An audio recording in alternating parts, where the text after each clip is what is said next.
A very warm welcome to all the aspirant of library and information science. सभी विद्यार्थियों का स्वागत है जो भी लाइब्रेरी साइंस से BLS, CLS, MLS कर रहे हैं, कर चुके हैं। आप में से कई सारे ऐसे स्टूडेंट हैं जो कॉम्पिटिटिव एग्जाम की तैयारी कर रहे हैं। तो स्टूडेंट, आप सभी से रिक्वेस्ट है, अगर आप चैनल पर नए हैं तो चैनल को सब्सक्राइब कर लें, वीडियो को लाइक कर दें और अपने दोस्तों में भी शेयर कर दें ताकि उन तक भी लेक्चर का जो नोटिफिकेशन है वो पहुँच सके। तो स्टूडेंट, इस वीडियो में हम कवर करने वाले हैं MLIE 106, जिसका ये थर्ड ब्लॉक्स है। ऑलरेडी हमने ब्लॉक 1 एंड ब्लॉक जो सेकंड है वो हमने कवर करा दिए हैं। अगर आपने वो वाले लेक्चर्स नहीं देखे हैं तो प्लीज़ करके वो लेक्चर देख लें, क्योंकि वो आपके एग्ज़ाम प्रोस्पेक्टिव से बहुत इंपॉर्टेंट है। तो ब्लॉक जो थर्ड है ये है, यहाँ पे देखिए, public library system and service जो है, ये यहाँ पे ब्लॉक 3 का पार्ट्स है। यहाँ पे ब्लॉक जो 3 है, management of library public library system है, जिसमें यूनिट 9, 10, 11, 12 एंड 13 जो है यहाँ पे हम कवर कराने वाले हैं।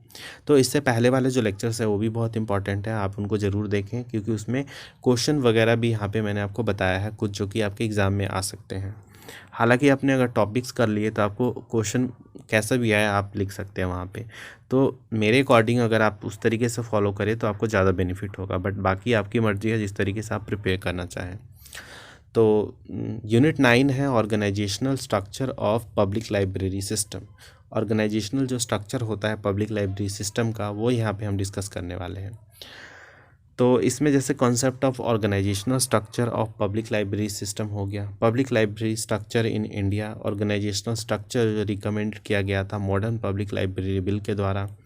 फिर यहाँ पे आता है डिफरेंट, जो यहाँ पे केस स्टडी हो गया, जैसे अलग अलग राज्यों से रिलेटेड, जैसे महाराष्ट्र, आंध्र प्रदेश, तमिलनाडु एंड कर्नाटका। तो इतना कुछ खास यहाँ भी ये यूनिट है नहीं, बट फिर भी आपको थोड़ा सा ओवरऑल आइडियाज़ होने चाहिए इनके इस टॉपिक से रिलेटेड। तो concept of organisational structure of public library system, तो सबसे पहले इसके डेफिनेशन देख लेते हैं। In order to understand the concept of organizational structure, we will study the definition of some items which could occur in this unit। तो इसके कुछ हम यहाँ पे डेफिनेशन देखते हैं, लाइक स्ट्रक्चर का, ऑर्गेनाइजेशन का, सिस्टम का अलग अलग से।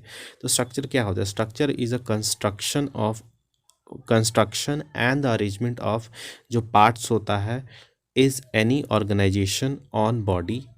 Libraries to are arrange in a way that जो इन्फ्लेक्ट करता है देयर वर्क्स, ऑर्डर और system. In case of a public library system, जो स्टैब्लिशमेंट होता है of public library in different जो जियोग्राफिकल एरियाज़ होते हैं। और यहाँ पे मतलब उसी की यहाँ पे बात की गई है कि स्ट्रक्चर जो होता है उससे बनता है। उसके बाद यहाँ पे लाइक इन डिफरेंट ग्रुप की बात करें of reader, man and women, children and adult, जो लिटरेचर होता है, लैंग्वेज ग्रुप हो गया, स्टैंडर्ड, ये सब इसी के पार्ट में आते हैं। ऑर्गेनाइजेशन में क्या आता है? मींस द वर्क जो होता है, order prevailing in the library. जो लाइब्रेरी में यहाँ पे ऑर्गेनाइजेशन क्या है कि सारे मिलके एक ऑर्गेनाइजेशन बनाते हैं, जितने भी कंपोनेंट है लाइब्रेरी के, तो सारी चीज़ें जो मिलके यहाँ पे ऑर्गेनाइजेशन बनाती हैं। Library forming parts of a public library system, तो वो ऑर्गेनाइजेशन बनता है। Organisation also means the act of putting into working, जो ऑर्डर होता है ऑफ अ लाइब्रेरी, जो कॉन्स्टिट्यूट करता है पब्लिक लाइब्रेरी सिस्टम को। एग्जाम्पल के तौर पे बात करें तो यहाँ पे for example the district library हो गया शुड हैव रिलेशन विद जो तालुका हो गया एंड अदर थिंग, ये भी इसमें आता है। सिस्टम की बात करें तो सिस्टम जैसे कि the comprise a number of things यहाँ पे that are arrange methodologically into a connected, जो होल होता है उस तरीके से। It also means a good methods और प्लान और order set of data ideas. तो यहाँ पे आते हैं। कंपोनेंट की बात करें तो यहाँ पे public library system consist of a following component. The यहाँ पे पब्लिक लाइब्रेरी हो गया, द लिंक बिटवीन वेरियस, जो कैटेगरी होता है पब्लिक लाइब्रेरी का, द ग्रांट इन एड, जो रूल प्रोवाइड किया जाता है governing and maintenance of library, और वेरियस थिंग इसमें कवर होते हैं। पब्लिक लाइब्रेरी स्ट्रक्चर जो होता है, उसका स्ट्रक्चर की बात करें इंडिया में तो वो कैसा है? लाइक पिरामिड स्ट्रक्चर है, जैसे नेशनल लाइब्रेरी हो गया, फिर स्टेट लाइब्रेरी, फिर स्टेट सेंट्रल लाइब्रेरी होता है, फिर यहाँ पे डिस्ट्रिक्ट सेंट्रल लाइब्रेरी होता है, फिर a block library and a panchayat library in a chain. तो इस तरीके से इसका स्ट्रक्चर होता है। इसका स्ट्रक्चर भी आपको पता होना चाहिए, पिरामिड स्ट्रक्चर होता है, वेरी इंपॉर्टेंट। तो एट द टाइम दिस जो पैटर्न होता है वो एग्जिस्ट करता है वेरी फ्यू स्टेट में, लाइक तमिलनाडु हो गया, आंध्र प्रदेश हो गया, where the library act was in force. तो वहाँ पे जो है लाइब्रेरी एक्ट जो है वो मतलब फोर्स में है। उसके बाद यहाँ पे कुछ, हाँ, ऑर्गेनाइजेशनल स्ट्रक्चर की बात करें जो रिकमेंड किया गया था मॉडर्न पब्लिक लाइब्रेरी बिल के द्वारा। तो यहाँ पे देखें, the government of India planning commission constitute a working group of library. The committee submitted its report in 1965 में सबमिट किया गया था, which was appended by the modern जो पब्लिक लाइब्रेरी है बिल।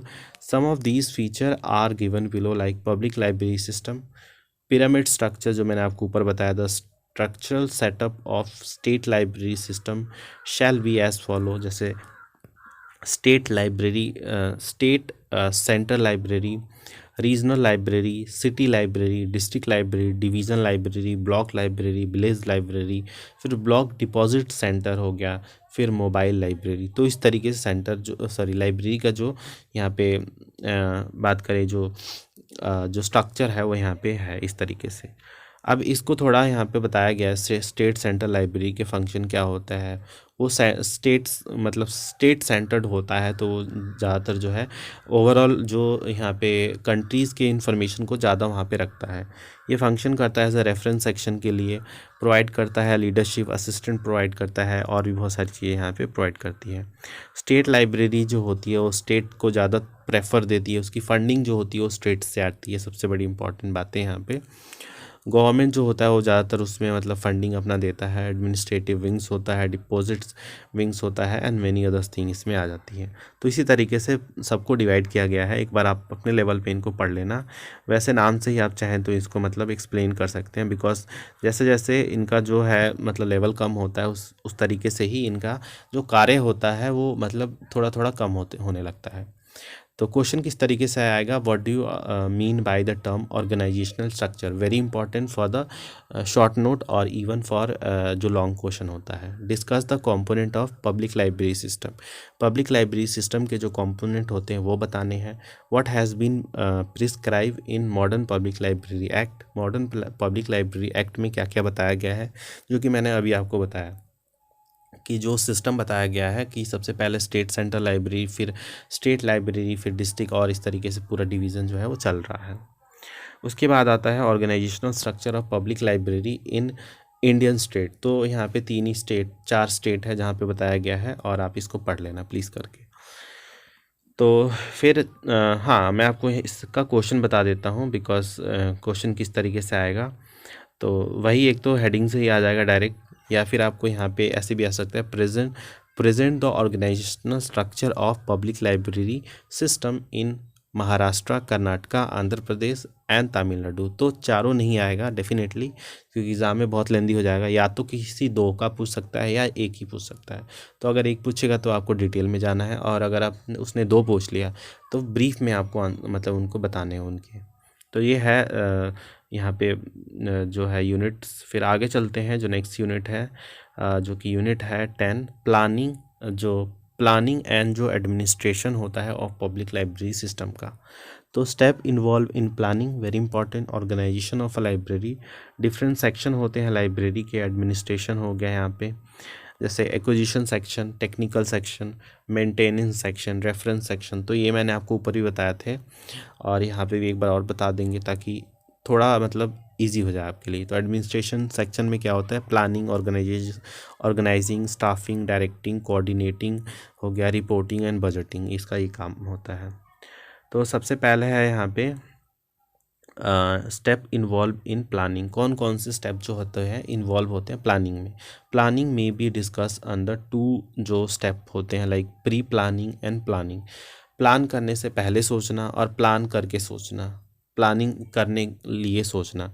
तो प्री प्लानिंग में क्या होता है, मतलब कि पहले से ही मतलब मन बनाना कि हाँ, अगर हम ये चीज़ें कर रहे हैं तो हमें क्या क्या चीज़ों की ज़रूरत पड़ेगी, हम किस तरीके से उसको इम्प्लीमेंट करेंगे, कौन से मेथड अप्लाई करेंगे।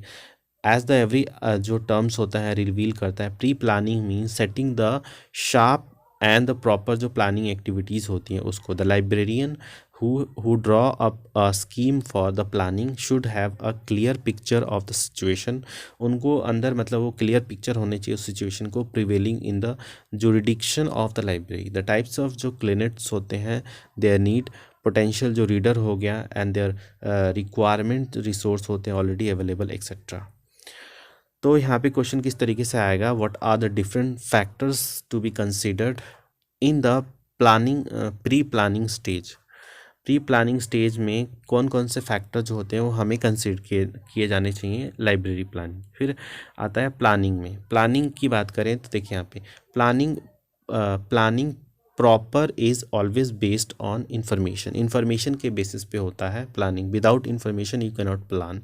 This could be gather during pre planning. Planning के पहले जो हमने किया था वो ही जो होता है इन्फॉर्मेशन हमें यहाँ पे प्लानिंग के वक्त चाहिए होती है.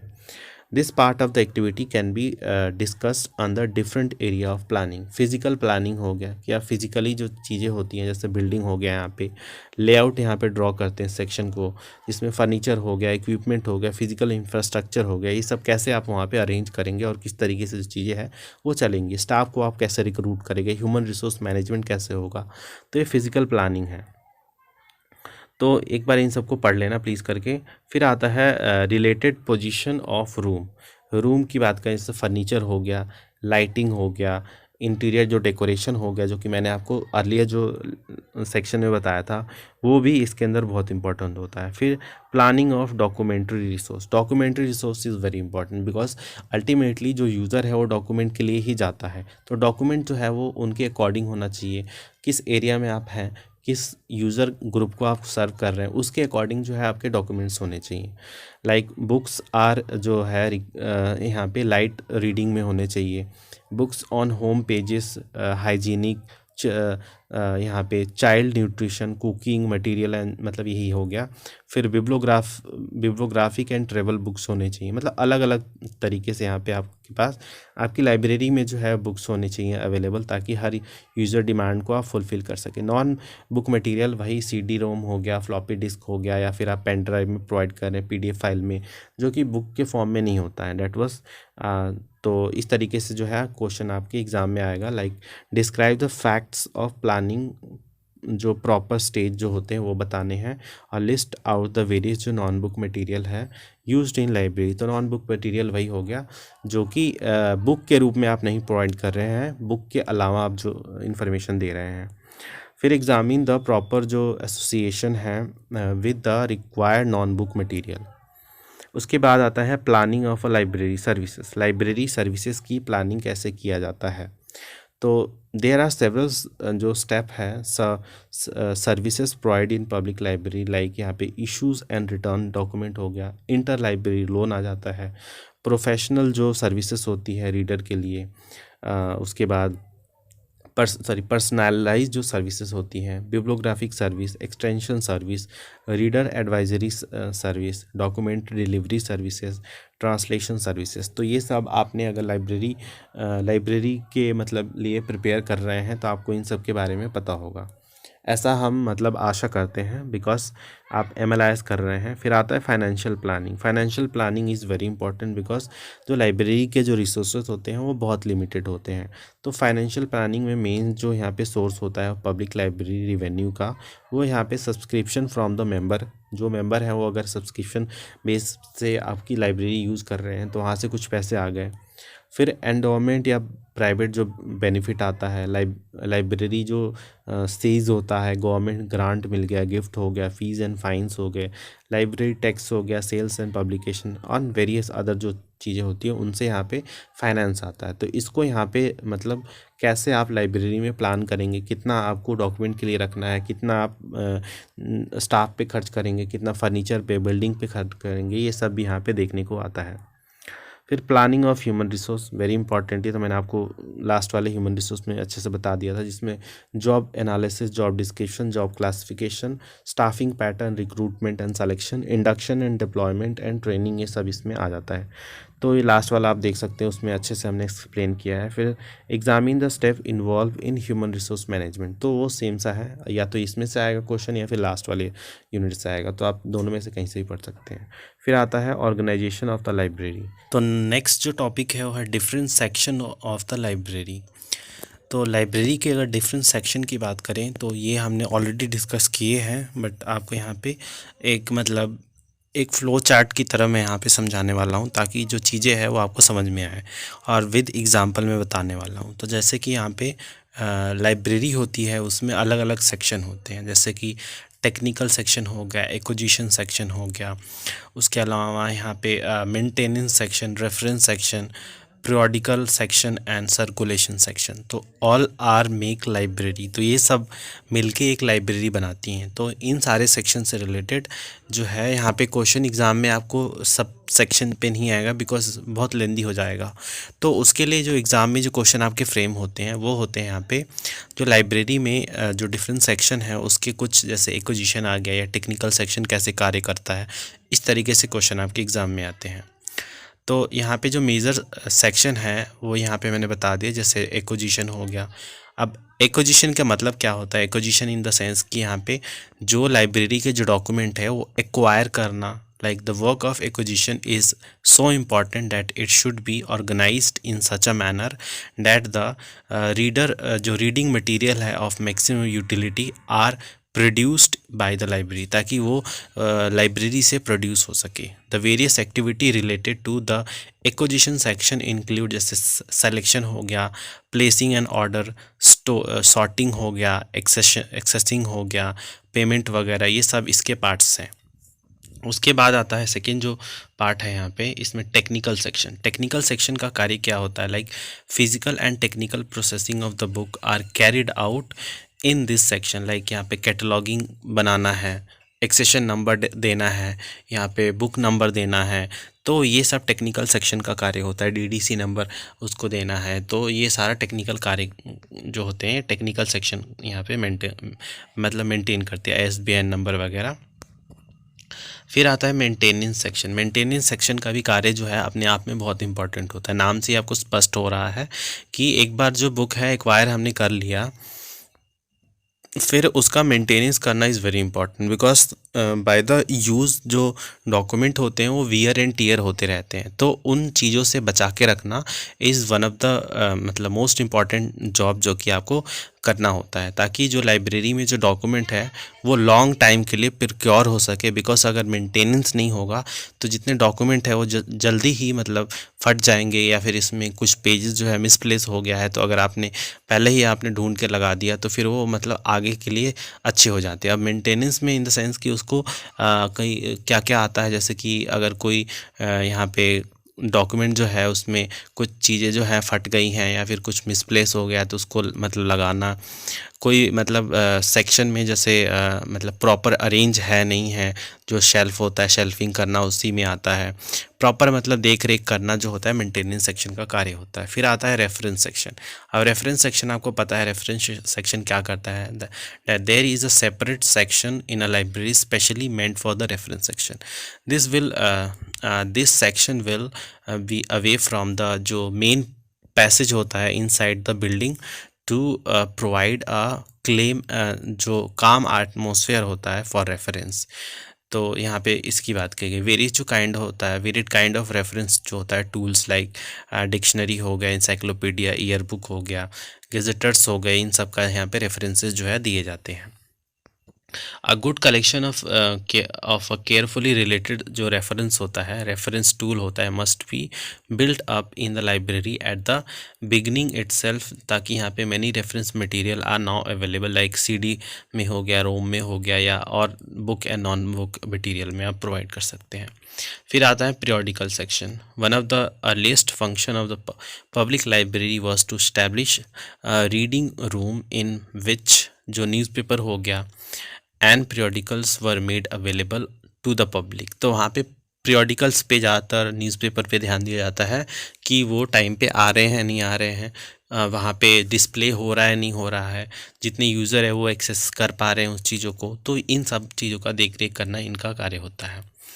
मैगजीन हो गया, periodicals हो गया, and journals are publish at various interval. तो ये सब इसी में आते हैं। उसके बाद आता है circulation section. Circulation section is very important. Like कोई बुक आया, यहाँ पे देखिए, यहाँ पे बोल रहा है सर्कुलेशन वर्क इन्वॉल्व, कौन कौन से आते हैं इसमें वर्क के, जैसे रजिस्ट्रेशन ऑफ मेंबर, कोई नया मेंबर यहाँ पे जुड़ना चाहता है लाइब्रेरी से तो उसको रजिस्टर करना। फिर आता है लैंडिंग ऑफ द बुक, मतलब बुक को इशू कराना, कोई यूज़र जो है उसको इशू करा के अपने घर पे ले आके पढ़ना है तो वो करना। चार्जिंग ऑफ ओवर ड्यूज, अगर ज़्यादा दिन तक वो रख लेता है बुक को तो आप कुछ पैसे वहाँ पे लगा देते हो, ताकि जो है कि वो पैसे इसलिए नहीं होते ताकि उनको आप, मतलब पैसे आपको चाहिए, इट वाज बिकॉज कि वो पंक्चुअल रहें, वो जो डॉक्यूमेंट है आगे जो हमारे भविष्य में आने वाली जो यूज़र है उनको भी मिलता रहे, एक ही बंदा घर में लेके बैठा ना रहे, तो इसके लिए वो जो फ़ीस है वो लगाई जाती है। फिर आता है reservation, reminder, renewal and recall. Maintenance of record होता है, maintenance of statistic, lending of book in on inter library loan basis, miscellaneous job भी इसमें आते हैं। फिर आता है यहाँ पे उसके बाद आता है चार्जिंग, जो चार्जिंग सिस्टम होता है वो यहाँ पे आता है। Charging and the discharging of book are most important work इसमें आते हैं। A few of them system like indicator system, the Browne system, network charging system, और भी बहुत सारे कंप्यूटर चार्जिंग सिस्टम हो गया, बार कोडिंग वगैरह, ये सब इसमें आते हैं। चिल्ड्रन सेक्शन मैंने ऑलरेडी बता दिया है, women section and other section भी सारा हमने डिस्कस कर लिया है। क्वेश्चन किस तरीके से आएंगे, describe the different patterns of organisation of public library. Different different जो पैटर्न्स होते हैं ऑर्गेनाइजेशन के पब्लिक लाइब्रेरी के, वो यहाँ पे बताने हैं। उसके बाद एडमिनिस्ट्रेशन आता है। Library administration can be studied from theoretical as well as practical angles to have better result. Practical जो एडमिनिस्ट्रेशन होता है must be based on sound technical principle. Any organisation establish with an aim to achieve a set goal. कोई भी organisation जो होती है, जो establish होती है, उनके कुछ पर्टिकुलर सेट गोल होते हैं। To achieve the goal an organisation structure is raised. उसमें एडमिनिस्ट्रेशन जो होता है मैकेनिज्म इज़ वेरी इंपॉर्टेंट, ये क्रिएट किया जाता है। And maintenance authority is appointed, ताकि जो एडमिनिस्ट्रेशन है वो वर्क कर सके, चाहे वो लाइब्रेरी हो या कोई भी मतलब एडमिनिस्ट्रेशन हो। तो एडमिनिस्ट्रेशन का कार्य भी अपने आप में बहुत इंपॉर्टेंट होता है। तो एडमिनिस्ट्रेशन की बात करें, देखिए यहाँ पे कुछ मतलब फंक्शंस बताए गए हैं। फंक्शन अंडर द यहाँ पे POST CORB which stand for the following function like planning, organising, staffing, directing, coordinating, reporting and budgeting. तो इसको मैं यहीं से समझा दूंगा बिकॉज इससे रिलेटेड मैंने एक पर्टिकुलर वीडियोस बनाए हैं, वो आपने अगर देख लिए होंगे तो आपका ये जो पोर्शन है वो ऑलरेडी कवर हो गया होगा। तो यहाँ पे एडमिनिस्ट्रेशन में जो कार्य होते हैं, मतलब कैसे जो चीज़ें हैं वो प्लान की जाती है। लाइक फॉर एग्जांपल, अगर आपको बुक चाहिए तो आप प्लान करोगे कौन सी बुक चाहिए, या फिर आपको ऑर्गेनाइजेशन है तो उसको उसके कुछ सेट ऑफ गोल है तो उसके लिए प्लान कर रहे हो कि सेट ऑफ गोल को हमें, मतलब ये हमारा सेट ऑफ गोल है। फिर आप उसको ऑर्गेनाइज़ करोगे उस चीज़ को, मतलब एक बार आपने प्लान कर दिया या फिर आप कुछ भी कर रहे हो तो उसमें आप प्लानिंग सबसे पहले आता है। फिर आपने एक बार प्लान कर लिया, फिर ऑर्गेनाइज़ करते हो चीज़ों को। ऑर्गेनाइज़ करने के बाद फिर डायरेक्टिंग वर्क इसी में आ जाता है। डायरेक्टिंग नहीं, स्टाफिंग आ जाता है। एक बार आपने ऑर्गेनाइज़ कर दिया ये पर्टिकुलर वर्क है, इस तरीके से स्टेप बाय स्टेप होगा, फिर आप स्टाफिंग करते हो। स्टाफिंग मतलब कि कौन कौन से पोजीशन पे कौन कौन से लोगों को आप हायर करोगे और उनसे क्या कार्य कराओगे। फिर डायरेक्टिंग, एक बार आपने पर्सन को हायर कर दिया तो वो आपके अकॉर्डिंग कार्य करे, ये पॉसिबल नहीं है। तो उसके लिए क्या करना है आपको कि आप उनको डायरेक्ट करो कि हाँ आपको इस डायरेक्शन में करना है, if they are going to other direction. तो यहाँ पे डायरेक्टिंग का मतलब ये कल मतलब कार्य होता है। फिर आता है कोऑर्डिनेटिंग। कोऑर्डिनेटिंग में मतलब एक दूसरे से सब एक दूसरे से कोऑर्डिनेट करके कार्य कर रहे हैं नहीं कर रहे हैं, फंक्शन जो हो रहा है वो स्मूथली चल रहा है नहीं चल रहा है, बिकॉज ऑफ कोऑर्डिनेशन हर चीज़ जो होती है वो अच्छे से जाती है। तो वो सारा चीज़ देखना यहाँ पे कार्य होता है। फिर रिपोर्टिंग, एक बार आपने सब कुछ कर लिया, फिर at the end of the day अगर आप रिपोर्ट नहीं दे रहे हो तो उन सब कार्यों का मतलब ही नहीं बनता। तो रिपोर्ट देना कि हाँ ये जो कार्य हैं किस तरीके से चल रहे हैं। एक अथॉरिटी, डेफिनेटली किसी अथॉरिटी को आप रिपोर्ट दोगे, जैसे जो स्मॉलर अथॉरिटी होती है वो अपने हेड को देगा, फिर वो अपने हेड को देगा, फिर इस तरीके से जो है पावर वाइज जो है रिपोर्टिंग जो है वो चलती रहती है। और लास्ट आता है यहाँ पे बजटिंग, फिर उसके बाद जो है बजटिंग स्टार्ट होता है। तो ये है पूरा स्ट्रक्चर जिसमें आपको planning, organising, staffing, directing, coordinating, reporting and budgeting का जो प्रोसेस है पूरा यहाँ पे समझा दिया है। तो आई होप आपको ये जो मतलब पोर्शन है आपका यहाँ से पूरा क्लियर हो गया होगा। तो एक्सप्लेन यहाँ पे POST RO RB इस तरीके से आ सकता है, शॉर्ट नोट में आएगा, या फिर यहाँ पे पूछ सकता है POST CORB का फुल फॉर्म तो नहीं, मतलब क्या होता है, राइट अ शॉर्ट नोट। तो आपको इनको लिखना है और दो लाइनें इनमें से लिख देनी है, तो आपका पूरा प्रिपेयर हो जाएगा। अब इसमें एक और यहाँ पे यूनिट हम कवर करा देते हैं ताकि आपका जो लास्ट में जो 2 यूनिट रहेगा वो फिर हम नेक्स्ट वीडियो में कवर कराएंगे। तो नेक्स्ट यूनिट जो है वो यूनिट 11 है, public library norms. Public library norms, standard and guidelines. तो हम पब्लिक लाइब्रेरी से डील कर रहे हैं, पब्लिक लाइब्रेरी से रिलेटेड हमने बहुत सारी चीज़ें बात की। अब हम यहाँ पे बात करने वाले हैं कि उसमें जो नॉर्म्स होते हैं, पब्लिक लाइब्रेरी के नॉर्म्स जो होते हैं, स्टैंडर्ड और गाइडलाइन क्या है। तो डेफिनेशन में यहाँ पे हम पढ़ेंगे public library norms, public library standard, guideline, manifesto, फिर पब्लिक लाइब्रेरी स्टैंडर्ड नॉर्म, फिर पब्लिक लाइब्रेरी गाइडलाइंस। तो ये थोड़े मतलब मोटे मोटे तौर पे हम बात करेंगे, बिकॉज इसमें से उतने ख़ास क्वेश्चन नहीं आते हैं। तो चलिए यहाँ पे देखते हैं सबसे पहले definition. Before going into detail of norm, standard and guidelines, तो इसमें अंदर तक जाने से पहले let us define them for making the comparative होता है यहाँ पे टर्म्स, जो ताकि ईजियर हो जाए आपके अंडरस्टैंडिंग के लिए। They are treated in the order of norms, standard, guideline and manifesto, starting from the specific हो गया and ending तक with the general of norm, standard हो गया, are based on guidelines and the guidelines in terms जो होता है यहाँ पे manifesto। पब्लिक लाइब्रेरी नॉर्म की बात करें तो नॉर्म्स इज स्टैंडर्ड, एक स्टैंडर्ड होता है, एक पैटर्न मॉडल है अ टाइप ऑफ। यहाँ पे नॉर्म्स की बात करें, norms is a standard derive और बेस्ड ऑन पास्ट जो परफॉर्मेंस होता है, मतलब कि एक प्रोटोकॉल बोल सकते हो आप। जब भी आप कोई चीज़ बनाते हो, जैसे कि आपने अगर कोई बिल्डिंग बनाना है तो सबसे पहले उसका एक प्रोटोकॉल बनाते हो। एक फ़ोन लेने आप जाते हो, कभी आपने गए होगे शोरूम में, तो वहाँ पे पहले डमीज़ फ़ोन दिखाया जाता है, तो उसके द्वारा मतलब आप उसको चलाते हो, मतलब देखते हो कि हाँ पूरा फीचर वगैरह इसमें ऐसा है, उसमें इस तरीके से वो बताते हैं। और फिर उसके बाद आपको जो ख़रीदना है उस फ़ोन से रिलेटेड जो है ओरिजिनल जो पीस है आपके पास लेके आते हैं। तो यहाँ पे वही बोला गया है कि स्टैंडर्ड का मतलब एक होता है कि पहले से ही कुछ मतलब किया हुआ कार्य जो एक स्टैंडर्ड मतलब सेट कर रखा है, तो वो होता है। फिर पब्लिक लाइब्रेरी स्टैंडर्ड की बात करें, स्टैंडर्ड आर अथॉरिटेटिव प्रिंसिपल, एक अथॉरिटेटिव प्रिंसिपल है, और rules that usually implies a model और अ पैटर्न ऑफ गाइडलाइन, जो मॉडल या पैटर्न ऑफ गाइडलाइन को यहाँ पे इम्प्लाई करता है बाय कंपैरिजन के द्वारा, विद विच द क्वालिटेटिव हो गया या एक्सीलेंस हो गया, करेक्टिवनेस हो गया, एक्सेट्रा ऑफ अदर थिंग्स में बी डिटरमाइन, ताकि उन सब चीज़ों को हम यहाँ पे डिटरमाइन कर सके। लाइब्रेरी स्टैंडर्ड में be define as the criteria by which services में बी यहाँ पे मेज़र किया जाता है, एक्सेस किया जाता है। तो लाइब्रेरी स्टैंडर्ड का मतलब ये है, standard being uniformity and order को बोला जाता है। Standard are necessary for the establishment of new, जो लाइब्रेरी होता है उसको या मतलब ओपन करने के लिए मतलब इस्टेब्लिश करने के लिए इम्पोर्टेंट होती हैं।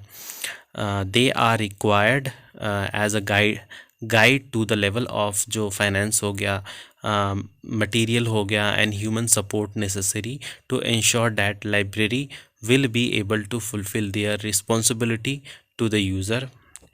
उसके अलावा यहाँ पे आता है पब्लिक लाइब्रेरी गाइडलाइंस। तो पब्लिक लाइब्रेरी गाइडलाइंस की बात करें तो देखें यहाँ पे गाइडलाइंस आर गाइड्स, वो गाइड होते हैं और इंडिकेटर्स होते हैं for future course of action, मतलब कि आप आगे क्या करने वाले हैं उसके लिए एक तरह से गाइडेंस की काम करते हैं। इन अदर वर्ड, अगर हम दूसरे शब्दों में समझें तो they guide you toward the goals as determine in जो प्लान होता है या ब्लूप्रिंट जो आपने पहले से डेवलप कर रखा है कि हाँ आपको किस तरीके से चीज़ों को मतलब आगे बढ़ना है। एक लाइब्रेरी की गाइडलाइंस होती है जिसके ऊपर वो बढ़ता है कि मान के चले अगर कोई गाइडलाइंस है कि हाँ एक पर्टिकुलर लाइब्रेरी में इतने स्टाफ इस पोजीशन के लिए होने चाहिए, इतने डॉक्यूमेंट होने चाहिए, बजट कितना प्रिपेयर करना है, तो ये सब गाइडलाइंस जो है पहले से बनाई होती है, सेट ऑफ जो नॉर्म्स होते हैं जो उसको गवर्न करते हैं। उसके बाद आता है public library manifesto. The dictionary meaning of manifesto is a public declaration of intention.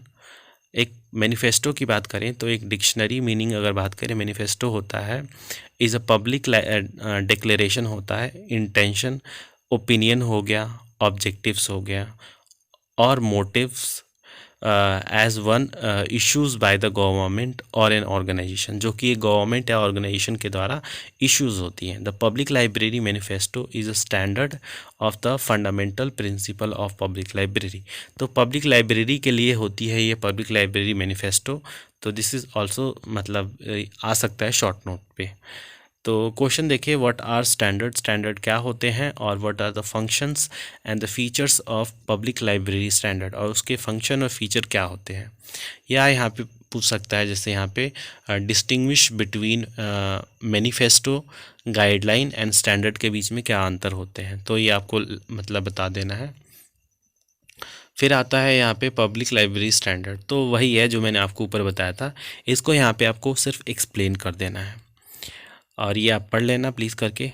उसके बाद है library, Indian library standard. Indian library standard क्या होते हैं, जैसे कि यहाँ पे in India reports स्टेटिंग from the advisory committee like जैसे केपी सिन्हा हो गए इन 1958 में टू द जो लास्ट नेशनल पॉलिसी है, latest national policy on library and information system have stipulated various जो नॉर्म्स होते हैं, स्टैंडर्ड गोल्स एंड गाइडलाइंस जो होते हैं उसके द्वारा यहाँ पे सेट किए गए थे। उसमें आपको कई सारे जैसे यहाँ पे उन्होंने suggestion they are suggesting below, like यहाँ पे फाइनेंस हो गया, लाइब्रेरी पर्सनल हो गए, बिल्डिंग हो गया, साइट्स हो गया, डिज़ाइन, फर्नीचर, ये सब हमने ऑलरेडी बात किया है। तो let's not waste your time. International public library standard ये शॉर्ट नोट में आ सकता है, चाहे तो आप इसको कर सकते हैं। लाइक इफ़ला यहाँ पे है, जैसे international federation of library association and institution publish standard for public library and re issues इन 1977 में इशू हुआ था। उसके बाद यहाँ पे कुछ और चीज़ें यहाँ पे बता देते हैं आपको, जैसे कि यहाँ पे पब्लिक लाइब्रेरी गाइडलाइंस, तो जो हमने यहाँ पे ऊपर ब्रीफ में पढ़ा था उन्हीं को यहाँ पे डिटेल में किया गया है। तो गाइडलाइंस मैंने आपको बता दिया था कि पहले से ही कोई आपने कार्य कर रखा है, तो पहले से आपने कोई कार्य कर रखा है तो एक मतलब नॉर्म्स बना दिया, अब नॉर्म्स बन गया तो एक गाइडलाइंस होता है कि कैसे जो लाइब्रेरी है वो वर्क करेगी। Like Indian public library guidelines, तो it has been indicated under Indian जो पब्लिक लाइब्रेरी स्टैंडर्ड है, इसके अंदर ये इंडिकेट किया गया है। अर्लियर नोबडी हैज़ एवर जो है पब्लिश एनी गाइडलाइन, किसी भी एक गाइडलाइन को इन्होंने पब्लिश नहीं किया of public library exclusively in India. The only document in the guideline of public library system and services is prepared by Raja Ram Mohan Roy library foundation के द्वारा प्रिपेयर किया गया था 1991 में। The salient feature of the guidelines are given below, like definition हो गया, objective हो गया एंड फंक्शन हो गया, रिसोर्स वगैरह, ये सारी चीज़ें इसी में कवर होती हैं। और बाकी चीज़ें जो है आप प्लीज़ करके पढ़ लेना। मैं आपको क्वेश्चन बता देता हूँ कि किस तरीके से इसमें से क्वेश्चन आएगा। लाइक यहाँ पे accordings to the guideline of public library system and service how are जो सर्विसेज है वो ऑर्गेनाइज की गई है पब्लिक लाइब्रेरी में। और उसके अलावा on the top of building up of public library system what are the guidelines available in India, कौन कौन से गाइडलाइन है जो इंडिया में अवेलेबल है। इंटरनेशनल पब्लिक लाइब्रेरी गाइडलाइंस, तो ये इंटरनेशनल के लिए है कि जो पब्लिक जो यहाँ पे लाइब्रेरी होती हैं उनके लिए ये गाइडलाइन सेट किए गए हैं। तो इसको भी आप एक बार कर लेना, चाहे तो आप इसको स्किप भी कर सकते हैं because this is not very important. और हालांकि इनमें से बहुत सारी चीज़ें जो है हमने ऑलरेडी आपको बता ही रखी है। अगर आप डेप्थ में जाओगे तो आपको पता चलेगा कि हाँ ये चीज़ें ऑलरेडी यहाँ पे डिस्कस्ड है। Like what are the IFLA जो स्टिपुलेशन होता है on governance of public library, या फिर describe IFLA's guidelines on collection development in public library. Collection development मतलब किस तरीके से होता है पब्लिक लाइब्रेरी में, इसके लिए जो इफ्ला ने गाइडलाइन जारी किए हैं वो भी पूछ सकता है, बट आप चाहें तो स्किप कर सकते हैं क्योंकि लास्ट ईयर जो मतलब लास्ट ईयर के जो क्वेश्चन पेपर हमने डाले थे उनमें इससे रिलेटेड अभी तक तो एक क्वेश्चन नहीं आया है, बट अगर आएगा तो आप मतलब अगर आया तो नेक्स्ट जो स्टूडेंट आएंगे उनके लिए तो एक तरह से लर्निंग का है, बट अगर आप भी करना चाहते हैं तो कर सकते हैं। तो ये था पूरा यहाँ पे यूनिट 3 से रिलेटेड। अब जो नेक्स्ट हमारा लेक्चर आएगा इसमें हम नेक्स्ट जो टॉपिक है उसको हम कवर कराएंगे नेक्स्ट यूनिट, और उसके बाद ये जो हमारा ब्लॉक 3 है ये भी हमारा कंप्लीट हो जाएगा। तो यूनिट 12 एंड 13 जो है नेक्स्ट ब्लॉक में कवर होंगे।